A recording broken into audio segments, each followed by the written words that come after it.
And we're on the air again You with are. wire106, Season 1, Episode 12. Episode 12. And what's the title of this episode? Cleaning up? Cleaning up, yeah. Cleaning up, right? Yeah, Paul? yeah. So it's cleaning up. And obviously there's a lot of reasons why they call it cleaning up. And we can look at some of those in a bit. But this is the 11th discussion, and it's now the second discussion where we've had participation in discussion from one of our Wire 106 internauts. And in this case, it's Maggie Stowe. Am I saying that right, Maggie? It's Stow is my last name.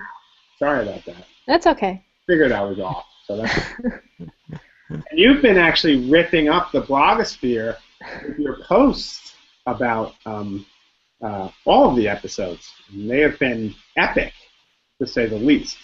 So I'm looking forward to joining the discussion and hearing more about it. So I don't know where you guys want to go with this discussion. As always, we'll keep them open. But just to start us off a little bit and kind of maybe think about some of the things that I was talking about. Here's Imran. Hey, Imran. How are you? I'm good. How about you? Good. You made it. Yeah, finally. Big fan, Imran. That guy, Ron. Okay. So one of the things I want to, and Imran, this is your first discussion, right, with us? Yeah. Yes. Well, welcome. We had lunch today. How'd you like lunch?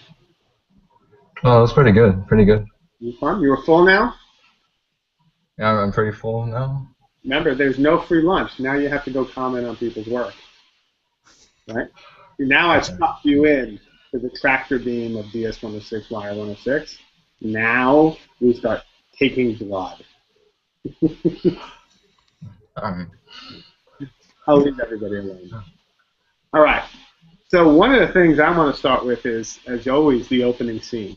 What you all make of the opening scene of episode 11, or episode 12, where we have Jimmy McNulty basically coming clean with his motivation, right? I mean, that's when him and Daniels are in the hospital, and he refuses to go see chemo. Right? What do you make of McNulty at this point? That's an open question. Oh, wait. Do you love McNulty? Wait, you want me to stop? Dave McNulty? Am I wrong about the opening scene? Was not the opening scene? No, I really liked they did that. Like the writing was very brilliant, especially when I forget who it was, but the guy who like pulls McNulty aside and is both saying like this isn't your fault, this isn't about you, but he's also saying like I have a really low opinion of you, and so if it really was your fault, then he's like insulting and consoling him at the same time, which I thought was very interesting. Huh. So I am wrong. We're doing episode 11 or are we doing episode 12? Let's just be I clear. think we're on 12. We're on 12, right? Yeah, 12. So we're Yeah. doing, What you're talking about is the scene where Major Rawls was talking to Jimmy, which is also in the hospital. which is one of my favorite scenes of all, right? Yeah. I mean, that's one of the most brilliant scenes when Rawl starts going after him. But I think episode 12, which is cleaning up, right? Yeah. That starts with Daniels and McNulty. The opening scene is McNulty. Daniels is like, go see Griggs. And McNulty's like, no. And he won't do it because he feels completely guilty that he was on this crusade with his whole detail and that he feels like it's all for nothing. Like she could potentially die. And it's a great dialogue when it comes clear that Jimmy says, I just wanted to be put on everyone's shoulders and I wanted to be traipsed around and I wanted to be about McNulty, McNulty, McNulty. And I think Daniels ends it like, that might be what you think, but there's a cop in there who might feel different. You know, her life is in the line. So get over yourself, which was something they all knew, and start dealing with the reality we're in. And it was a kind of, because I really liked McNulty the first time around. So that kind of moment where, there's no heroes. Everyone gets it taken to him. There's no hero cops. And the idea that you're going to be this police officer that pulls off this great kind of sting and everything's perfect and you're the kind of the one. It's not that. This is not that world. This is the world where you're just another worker doing your job, and there's no ultimate celebrations for how great a cop you are. You just basically do your job, right? Like, I love it how Daniel says that. A couple live on your fucking salaries, he said, right? Like, he's just basically like all business, and I love that about Daniel sometimes. Now, Daniel has a great episode. So, anyway, that's one of the things I thought right away. Love that intro. What do you guys think? Well, the intro I thought was like it was kind of interesting to me because when Daniels he came out and then he saw like you said like he asked McNulty to go and see Kima and then he's like nah because he felt he was drunk that moment too but and he and he's like no because he felt like guilty that he put in that position that she got shot and look where she is right now so Yeah. and, I don't disagree. And one of the things we okay. did yesterday was that, there's this whole discussion about Freeman as natural police or Ginny as natural police.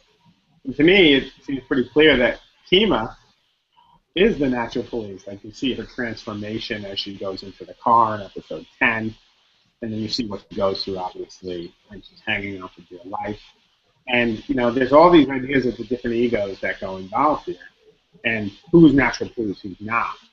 And it's funny that, Kima is in the situation, and I think Daniel's really focusing here.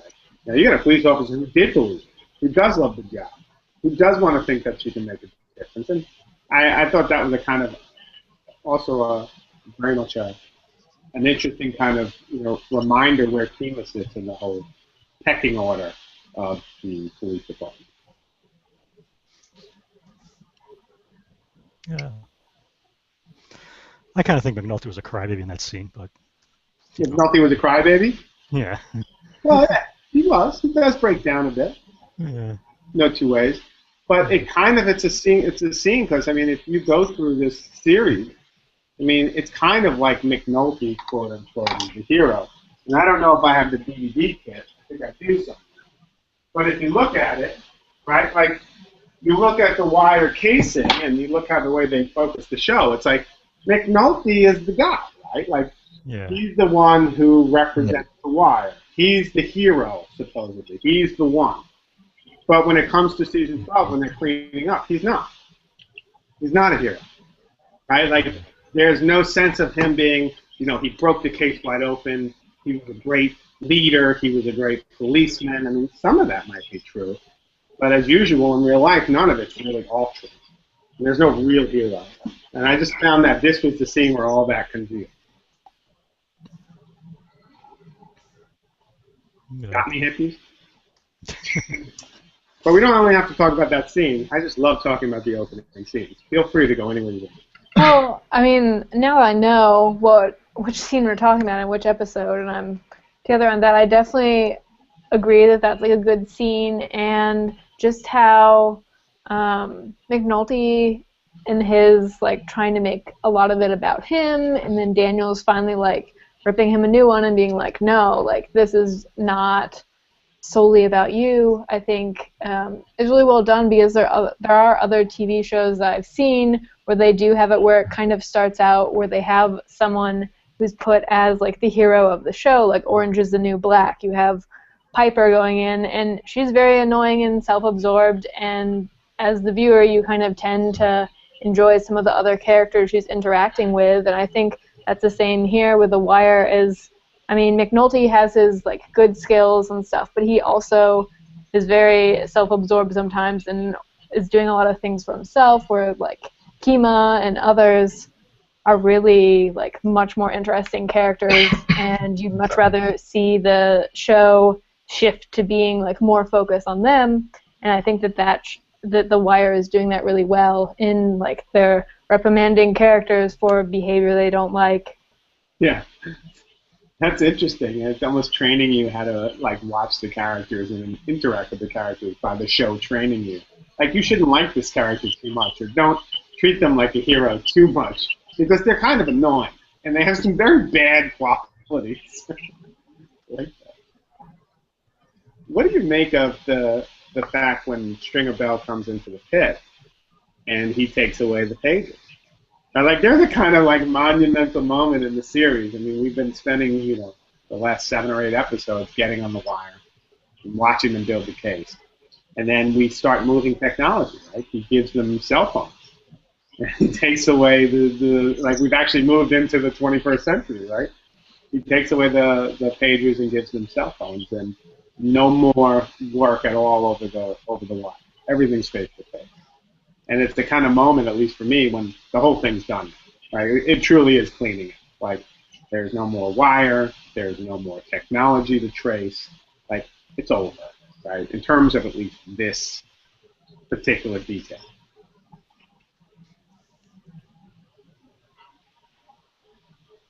I found that interesting. You guys are giving me nothing.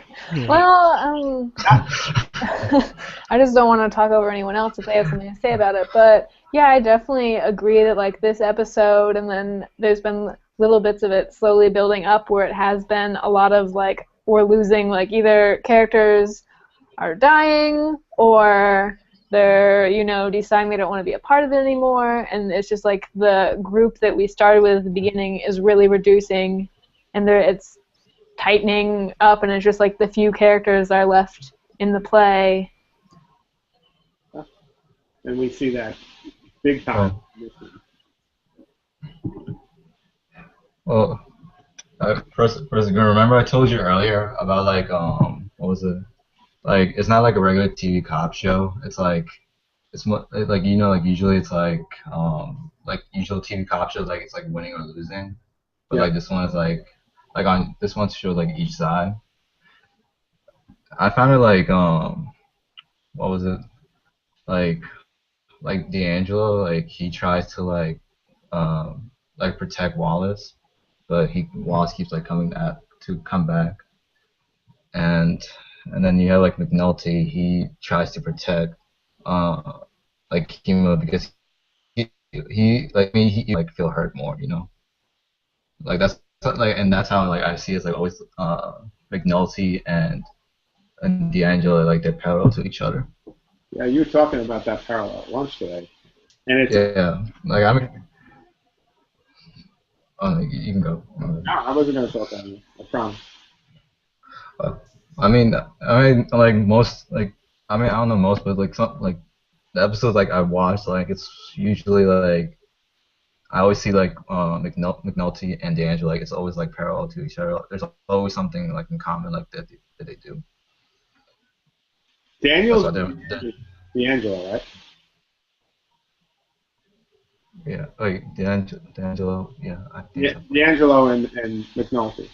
Well, it's interesting, and one that shows up about both of them is they're both kind of, they both don't really want too much to do with the violence of the game, right?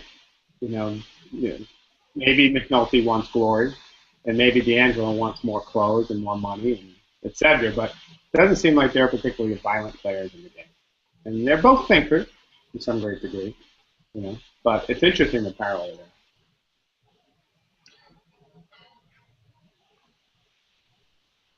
What did you make? Okay, I got to play this because you guys will appreciate this. Michael Branson Smith, who's been in DS106 for a while, he brought up this. He actually got this great gift that I want to.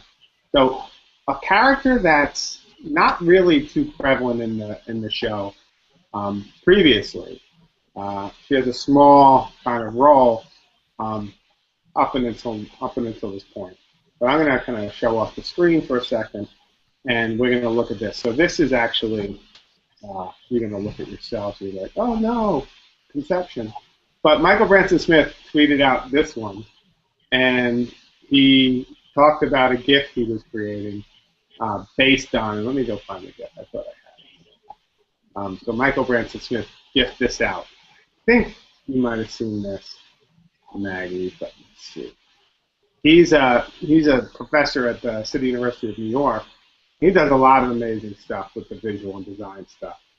And he did this.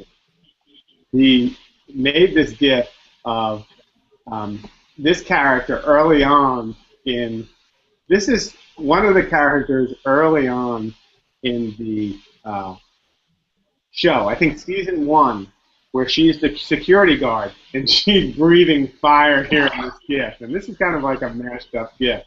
And it's inspired by these gifts, which you might have seen online when people do something or the bees land and bam, there's these huge explosions. And there's some awesome ones. I mean, these are just people going crazy with their creative kind of gifts. And they go wild. So he played with that. But it's interesting that in this actual episode, she comes back, and it talks again about the narrative style of the Watch. She was in episode 1. Maury Levy refers to her very briefly that she's probably someone who you want to clean up, hence the cleaning up. And she shows up as a body in this episode. And I'm just, I think her name was Nikisha, and she was the security guard. And it's another moment of a detail that might get lost, but that isn't lost. And that actually depends, and it isn't even telecasted to you like, oh, we're going to kill her. I mean, they suggest that she's someone to clean up. They show the body very quickly, but then it kind of moves through. And it's got this pace about it that's both sophisticated, but at the same time, like with Weebay and the fish, doesn't stop to deal with the details. And I think that was one really cool element in detail of this episode that you might have missed if you're watching it for the first time and it's kind of zooming by and you're trying to keep up with the problem. Yeah, in the opening episode, they had to do a flashback. That was the opening of the second one. They had to do a flashback so you could see, that this body was someone they were talking about earlier. And here, we're showing someone we haven't seen in 10, 11 episodes. Right. But now they trust us to know this is connected and where it comes from. It's like Maggie, you said, that them training us to kind of understand and engage with the characters. They're doing the same thing with training us to read the series, right, for watching.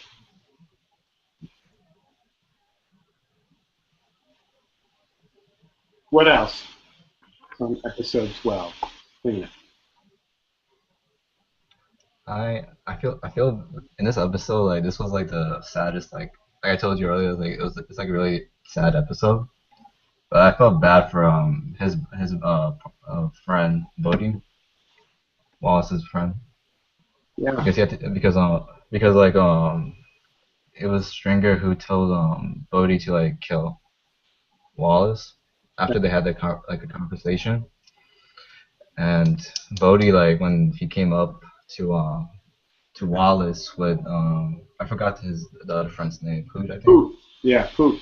Yeah, yeah, and Bodhi he pulled the gun up, but then he didn't like shoot him. So then Poot took the gun and just with no hesitation just like killed him. I felt bad for Bodhi because they're like best friends, but then they had to kill him. Yeah, and just I want to be clear on how that happened. Did Bodhi shoot him but not finish him? And it's Poot who took the gun and finished him off, or he wouldn't? Yeah. You could still hear him moaning. Yeah. Yeah, and so Poot was like out of his misery, like it's done, it's done. And the build up to Wallace's murder, which I think is in some ways the climax of the season. I would argue this episode and the last, or even the last 3 episodes, are really the climactic kind of action of the whole first season. If you watch them together, you feel that kind of pressure and intensity. There's a lot building up to that, right? One of the scenes you had queued up, Paul, that me, Martin, and look at is when Bodhi gets in the car with Stringer. Yeah. You want to look at that real quick? Yeah. All right, so we can go to that. You might have to give me 1 second. I'm going to go past another scene. So forgive me if it took me a few seconds. I'm going to come back to this scene with Daniels and Craig. So, in the interim, here's Stringer Bell with Bodhi.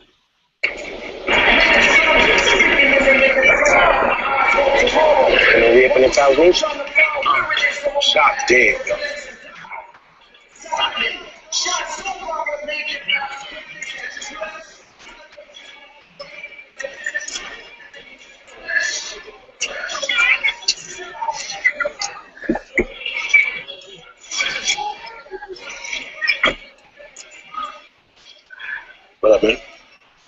same old. What's up with that boy? He just a punk, that's all. D put him back on the counter. A word? I heard he was out the game. Was, he back now. Where you been at? I was Granny out, she said. Just glad. I heard he damn near shit his pants when he saw what happened to Omar's bitch. He just ain't built for this, man. Heart pump Kool-Aid. Alright. What about you? You good for this shit? Yeah. You ready to put the work in? You got heat?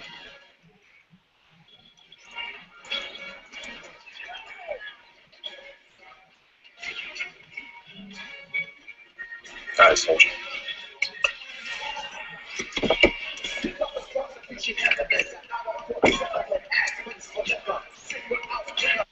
Okay. What do you make of Yeah, I love that because they never say it, what they're talking about, but they know it and we know it. You know, they don't even say his name. You know, it's that boy. And it's all part of the code, right? Like there's code happening in terms of the way language is coded. Yeah, it's a great scene. And also that moment of someone coming up, like, you know, Bodhi is coming up. Right? We're seeing the promotion, so to speak, of one of the people on the street. And it's interesting, if you listen to the sound closely there, Mos Def's hip-hop is playing in the background. And so you can actually hear Mos Def and the kind of, you know, the cultural implications of the world kind of seeping in some really powerful ways. So, yeah, that's a great scene. I love that scene. One of the ones before that that I wanted to talk about, and I'll play this one quickly. So you have this one with Mos Def, and then you have this one before then. Let's see if we can go to it. This is when Daniels, and I'm interested in Daniels' transformation in this episode. So here we go. And Burrell, Daniels, and shit. What's his name? Play there. You know Senator Davis? No, sir. Lieutenant? Clay wanted to meet you. See if there was any help you could offer. Help? Your people are apparently pulling finance reports and checking up on some of the contributors. I wanted to reassure you on that front. I'm not involved in drugs, Lieutenant. Good. And this business with the senator's driver? Mr. Price, Navy. Baby. This business with Mr. Price, this is a misunderstanding that is really of no concern to the police. We had $20,000 of cash on it, delivered out of a project tower by a known drugs inspector. The money was banded and manicured by denomination. This is no crime here. That was money that Damien already had on him when he drove down to Franklin Terrace. Money from a cash bar fundraiser the previous weekend. We filed an amended finance report that shows that it's fine. If there's no probable cause for a search of Mr. Price, I think we are in agreement on that. No, there was PC for the search. You're saying you have evidence that a senatorial aide is involved in drugs? I'm saying we had reason to stop Mr. Price and effect a body search, after which we discovered $20,000 in cash and banded manicured bills. That's all I'm saying.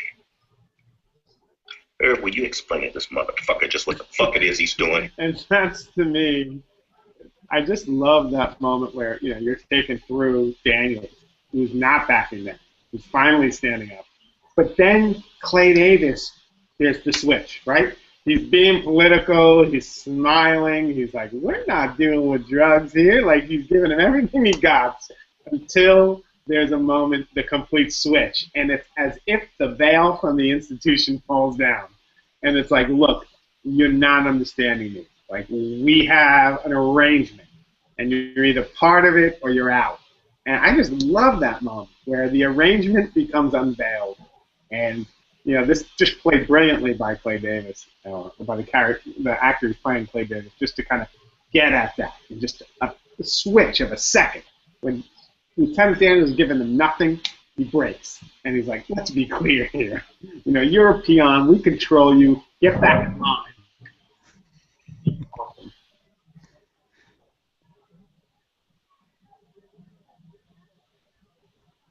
Awesome. What else? Other points of the episode. Talked a bit about Wallace. Anything else? I like this shot of Wallace when he comes back. Because he had gone away, trying to get out of the game, and he comes back, and he's wearing orange. Like we've seen orange before, the jumpsuits and people's clothing on the couch. And it's sort of like symbolic. He wants back in the game. Yeah. Yeah, another thing I noticed with the color orange is that there is one shot in there which I took a screenshot of and put it in my blog, where you see both D'Angelo and Wallace walking side by side. They're both wearing orange, and each of them sort of have something big happen to them in the episode. Wallace is killed and D'Angelo is arrested. And I don't know, it seemed like the color seemed like a marker of bad things happening to the characters who wear them. Yeah, and there you can see it. I don't know if you can see it there, Maggie, but there's your blog, and there's the two characters. There's Wallace and there's D'Angelo, both with the orange. And it's kind of when D'Angelo's trying to convince him to go back, right, to leave. He's basically saying, look, you don't want to be here right now. And that's the epigraph, right? The epigraph to effect is, this is who I am. This is my world, right? And I forget the exact epigraph, but it's spoken by Wallace, and it frames this the is fact. me, yo. Yeah. Yeah, this is me, yo, right? And it's the fact that he can't escape. And it's one of the kind of larger themes of fate that we're going to see more broadly in this series. But, a couple of professors here at Mary Washington, Jeff McClurkin in history and Sue Fernshead in history, tweeted out an article we've already talked about, but it was this one about a 25-year longitudinal study done about kids in inner city Baltimore from 1988 or thereabouts up until now, that their inability to escape their situation. It's just depressing numbers how defined your social situation is by where and how you grew up. And that's kind of defeats the whole first episode mantra. This is America, man. Like, you gotta let them play. Like, this is the place of mobility and possibility. And this study, and even this episode, particularly with Wallace, challenges that assumption and that myth. Or it's not a myth, that one very kind of predefined idea. We are who we are, not because we're some unique butterfly, as so many of these shows try and define, like with Ginny, right? Like, he's a unique, great butterfly. No, it's just a self-contained cop.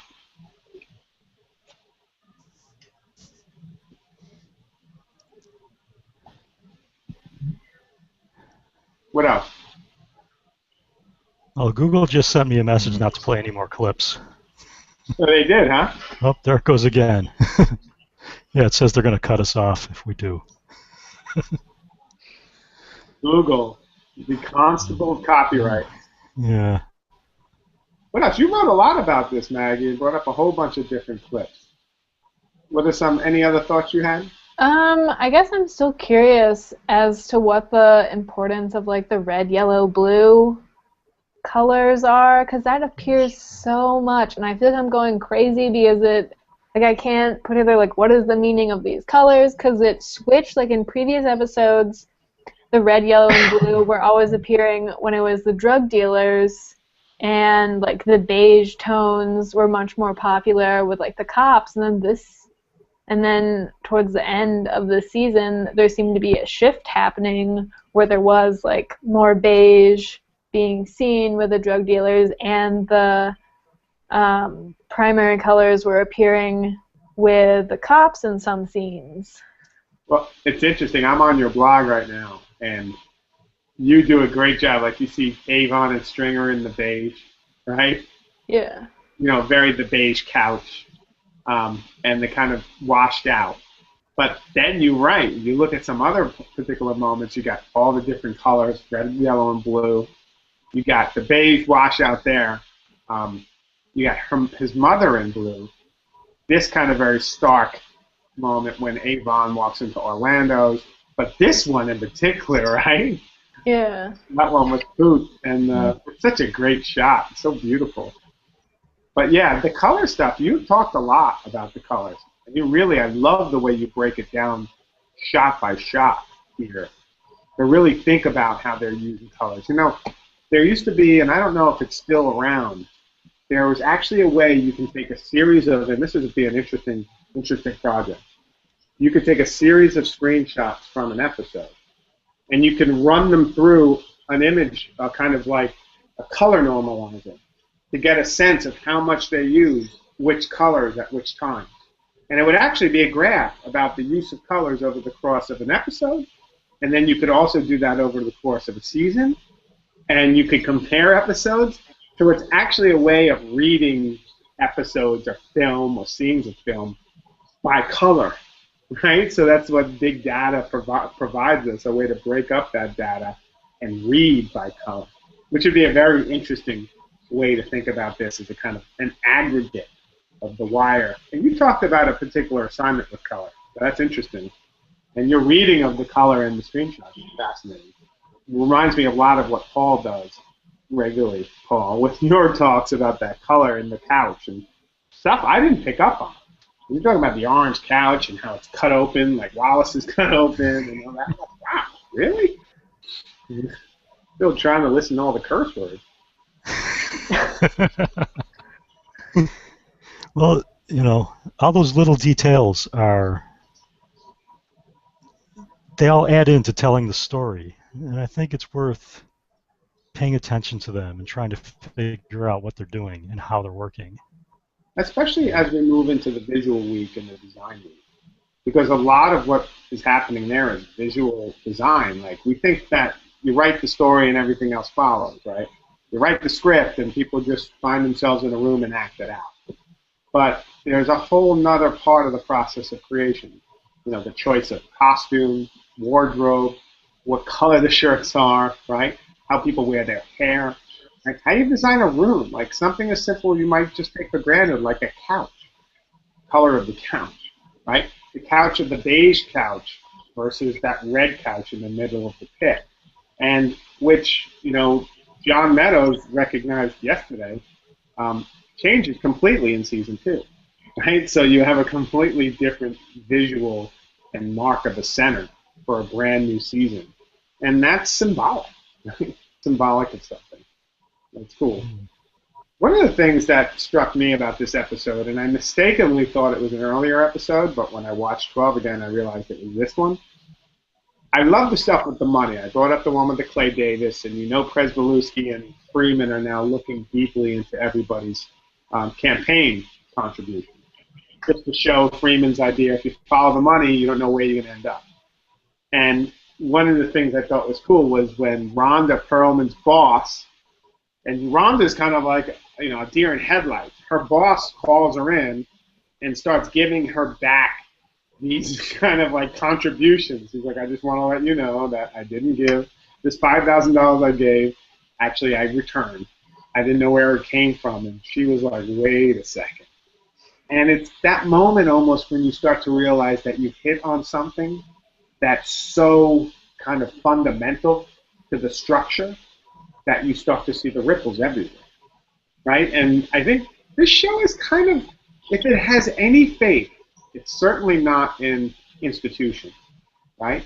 It's certainly not in, Wallace is a perfect example of him being a kind of victim of that institution and of where he grew up and of the kind of the structures of poverty that surround him and kind of neglect. But the hope is also in disturbing those institutions, right? The idea that people like Freeman and Prez or whoever can find out and kind of hopefully open up enough and display enough of that corruption so that potentially things can change. But we were talking about this on the way back from lunch, Imran, and one of the depressing things about the cleanup for me is you don't get a sense that it's going to change anything. Like you really, at least I don't really get a sense that this is going to result in Baltimore being any safer, and more drugs being off the streets, and anything really effectively changing. And that's a deeply depressing kind of reality as they're cleaning up. Like, what are they cleaning up? Well, like this episode, like I thought like what was it, Stringer, Avon Barksdale, and their lawyer, like when they came and meet up, and then like the lawyer, I forgot his name, Levi, I think. Levy, yeah, He more Levy. Levy, yeah, he said like that they got cleaned up, get out because they're being investigated, so it's best for them. Then Avon, he cleans up, and then he cleans out the office and tells D'Angelo, like to help him out, like he trusts him. He's like his family. Like that's what basically he tries to say, and like he gives him the car that he rent. I think like he rented probably, and then D'Angelo he gets caught, goes to jail, and that's I'm like, well, Yeah, interesting. D'Angelo has no law, right? I mean, he's the one who gets caught. He gets caught up in it. But it's interesting how D'Angelo's starting to turn, right? He's kind of similar to Wallace in that, right? Like he no longer believes in, his family or in Avon or in the game, and he also wants nothing to do with Maury Levy. He wants nothing to do with all the bullshit, and that's kind of a big deal, right? It's like stepping out of line with the family. Yeah. Well, they had that conversation about Wallace, and D'Angelo said, "Don't worry about him. Leave him alone. He's out of the game." And obviously, he came back, and it was a problem. But he sort of said, leave him be. And towards the end, he's like, "Okay, String, where's Wallace?" Like something happened there, and I guess that changed D'Angelo's view. It hit a little too close to home. But the irony there is D'Angelo was wrong. Wallace was turning, right? Like, Yeah. here's the actual other side of it. It's not even like very clear that Stringer, Bell, and Avon was being complete. Like, they were in the game. Wallace was in the game. That was part of at least how they saw it was played. Trying to defend their actions, but as a drug dealer running a cartel, I imagine that's something that you imagine as business. Yeah. Yeah, I mean, I think I pointed out in my blog, Levy had that conversation with Stringer and Barksdale, and he said, money and product are replaceable, because they lost that in the raids. People, that's not even worth a mention there, You got to clean up all those loose ends there, like Nikisha Lyles and anyone else, Yeah, exactly. I mean, yeah, it's true. And what that means in terms of, where he starts to realize he fits in, right? And I think that's kind of, I'll go back to this again. I seem to talk to it every episode, but, the idea of what's the real toll here, right? It's not the drugs and the money, as we realize very quickly, like $30,000 is nothing to them. They deal with that on a daily basis. WeBay's like, take the money, and they're like, oh, that's all you lost, too bad. They're doing 60 to 80,000 a day out of the towers, right? The problem is, there's no regard for the human toll. And that comes from all institutions, not just the police or the drug dealers, right? The idea that they had no place to put Wallace. That they couldn't take care of Wallace to begin with. That Wallace was just as bad hands with the police as he could have been back in the day. So is that also like there's a general sense of failure to take care of each other and to really consider the value of human life across the board. And that's the real deep dark. And it goes back to what you said, Imran, like there's no good or bad or win or lose, right? You just feel like it's been a kind of episode that has played out over 13 seasons that is now coming to an end. And there's no kind of big, glorious. I mean, it's crazy that when they're putting the coke on the table in the previous episode, and they're making these big busts and all the cops just turn it off.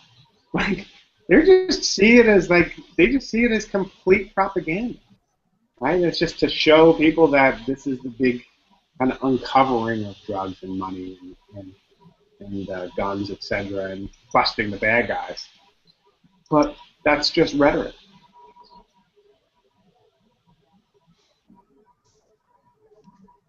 Picking up what I'm putting there.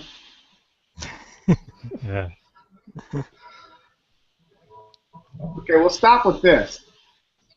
And it's not like they don't agree in the police work. I think, this is the time where Sidner goes off the case, right? And he says this is probably the best work I've ever done and will ever do. And there is a moment where Jimmy and Daniels come together and they go in and they bust Stringer and Avon. So there is that sense of they know the gravity of it, but it's far more personal and personalized than, a kind of broader cultural saving of us from, the bad guy. It's a very different, intimate relationship to one's work, to one's life. If that makes sense. I like that scene where they go in for the bus too, because it's another one of those things in a normal cop show would be the big action scene. You've got the SWAT team outside, and even Avon was up in his office looking at the security cameras. Look at these Delta Force idiots outside. And then Daniels and McNulty are like, the heck with this. Let's just do it ourselves and walk right past everybody in body armor and knock on the door. Yeah, it's absolutely true. Yeah, it totally is anticlimactic in what you would expect from one of those shows. Yeah, and based on something you said yesterday, Maggie, a cool thing to look at is just look at the first and last scenes of one of these episodes, right? So let's just take this one as an example, because I think I might have them queued up. Right? The first shot in this episode is Jimmy, so we'll just play it quick. HBO? Oh, they're not going to let us? I don't know. We'll see. They're going to cut us off. And that's him coming in, right, with Jimmy. Yeah. If you go to the very end, you got the actual couch. The very last scene. A case like this. It's not got all of them set up. I gotta go back to auto tomorrow morning. Wallace. Just feel like this ain't finished. Detective. And the real interesting part is there's the teamwork, right, versus Jimmy's alone. But these guys do have a sense of what they've accomplished together. And then there's this interesting shot at the very end. Not only the board, and the end of that, but just for a second, that kind of wasteland of the couch, and the sound, and the helicopter, and clothes out there. And it's almost like this is just a space waiting to be filled again, right? The helicopters and the sirens going on in the background. It's just really haunting, like the way it really does balance the beginning and ending scenes that really suggest just how well threaded together these are. I just love that ending piece on the couch. And it's almost relatively silent for a moment, although all the ambiance is still there. It's powerful stuff. Yeah, like this couch is empty, but all that noise in the background is telling you that war is still going on. Yeah, I talked about those two final scenes on my blog and how you have the bulletin board, which is now full of all these pictures and all the information of what's going on with this whole drug ring, versus you have the pit, which is empty, and it's sort of almost like all of them have gone to the bulletin board and they're closing in, and there's no one left in the pit or in the ring that they don't really know about. Yeah. Now that's a great reading of just those two different moments. They're all on the bulletin board and the pit itself is empty. I love that. Great. Any last thoughts? We've been keeping you on the line for almost an hour. So we're trying. You've been very good, by the way, listening to me try and pull teeth. I'm very bad at that. I should never be a dentist. Last thoughts?